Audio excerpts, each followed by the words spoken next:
இருக்குன்னு பார்ப்போம். டெய்லியில் இருக்குது. ஒரு ட்ரெண்ட் லைன் பிரேக்.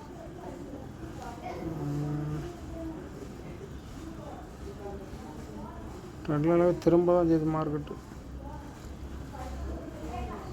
இந்த இடம் வந்தால் தான் மேலே போகும், இல்லை இங்கே இடம் போகும். இப்படி வந்தால் தான் திரும்பும். ஏன்னா ட்ரெண்ட் லைனில் போன உடனே ஒரு செல்லிங் ப்ரெஷர் வரதான் செய்யும். வந்து அதுக்கப்புறம் தான் மேலே போகும். அது எவ்வளோ தூரம் வருதுன்னு சொல்ல முடியாது. சில டைமில் அடுத்த நாளைக்கே பையாவனெலாம் ஆகிரும். கரெக்டாக சொல்ல முடியாது. ஏன்னா டச்சு நிறைய எடுத்துருச்சு. எத்தனை டச் ஆகிட்டு? 1 2 3 டச் ஆயிடுச்சு. 4 டச்சு மேலே தான் போகணும். போனோன்னு இவ்வளோ தூரம் போவோம்.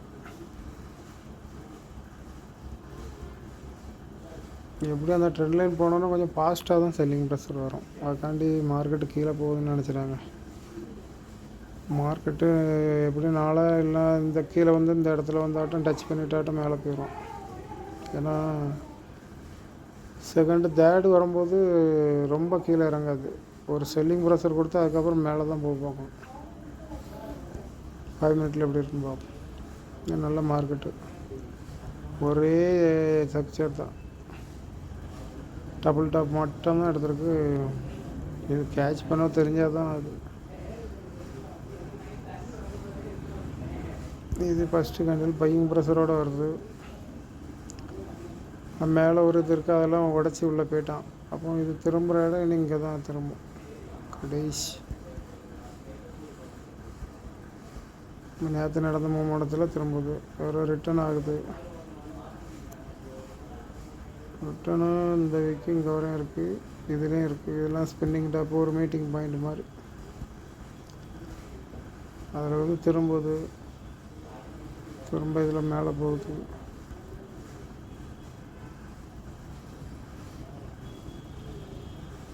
இதில் என்ட்ரி எடுக்கிற மாதிரி ஒன்றும் இல்லை பார்த்துருங்க. ஏன்னா இதெல்லாம் பயிர் ஓப்பன்லாம் இருக்கா, டக்குன்னு கண்டினியூவாக மேலே போய்ட்டு ரிட்டர்ன் வரும்போது இதெல்லாம் எடுத்துருக்கலாம் ஒரு என்ட்ரி.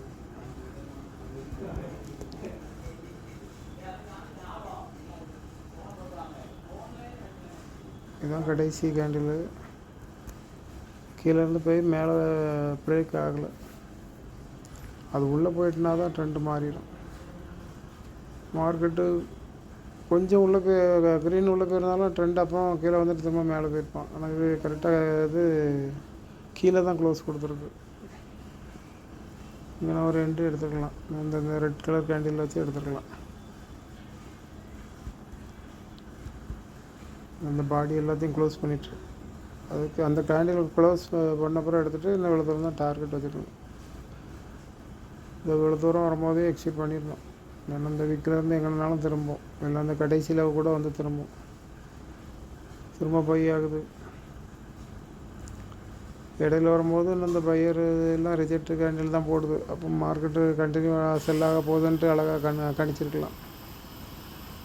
மேலே போகுது, அந்த கடைசி இது வின் பண்ண முடியல. அப்போ ட்ரெண்டு டவுன் தான் ஆகும். இப்போ இந்த கேண்டில் கடைசி கேண்டில்.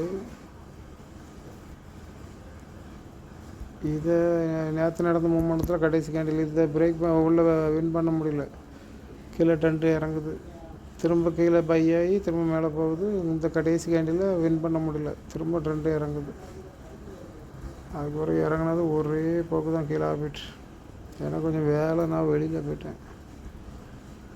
இல்லைன்னா சூப்பராக என்ட்ரி போட்டுக்கலாம். நல்ல என்ட்ரி. நிறைய கண்டினியூவாக எதுலேயுமே நிற்காமல் இறங்கிட்டான். இப்படி டபுள் டாப்பு கிடச்சிட்டாலே இப்போ இந்த டபுள் டாப்புக்கு இங்கே எது தான் டார்கெட்டு. ஆனால் இது போகும்போதே கீழே போயிடுச்சு. அது க்ளோஸ் கொடுக்கும்போதே கீழே போயிடுச்சு. அந்தளவுக்கு பயப்பட வேண்டியதில்லை. இந்த கேண்டில் வருது, இந்த கடைசி கேண்டில் வந்தான், இவனை வின் பண்ண முடியல. அப்புறம் கீழே பிரேக் ஆகுது, திரும்ப உள்ளே போகுது. இவன் கடைசி கேண்டில், இதையும் வின் பண்ணல. அப்புறம் கீழே இறங்குது, திரும்ப உள்ளே போகுது, உள்ளே எதுவும் போகல. அப்புறம் இதிலேருந்து போகுது. இதுலேருந்து இந்த இடத்துல வரும்போது எக்ஸ்ட் பண்ணிடலாம். ஏன்னா இது ஒரு டபுள் பாட்டை மாதிரி உருவாயிருச்சு. இந்த இதுக்கும் வித்தியாசம் இருக்குது. இது இதுக்கு கீழே பிரேக் பண்ணி கீழே வருது. இந்த இதுக்கு திரும்பியிருக்கான்.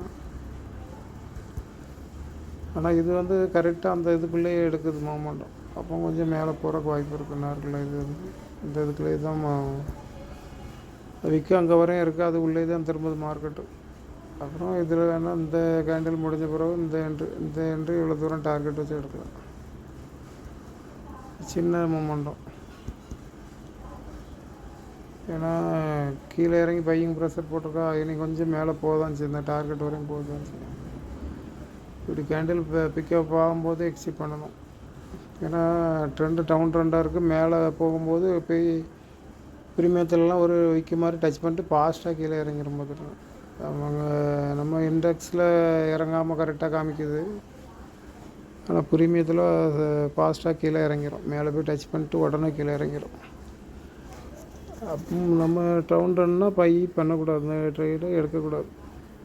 சரி, எடுக்கிறக்கு ஆசைப்பட்டால் இப்படியே இவ்வளோ தூரம் தான் டார்கெட் வச்சு எடுக்கணும். இவ்வளோ தூரம் தான் போகும்.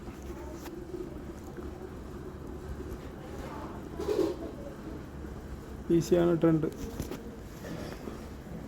நாளைக்கு கீழே இறங்குதோ மேலே போகுதோ தெரியல. ஆனால் இங்கே கொஞ்சம் ஸ்லோ ஆகிருக்கு.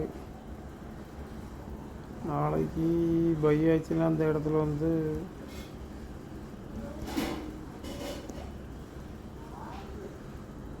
இப்படி நடக்கலாம். இதில் இப்படி ஒரு பை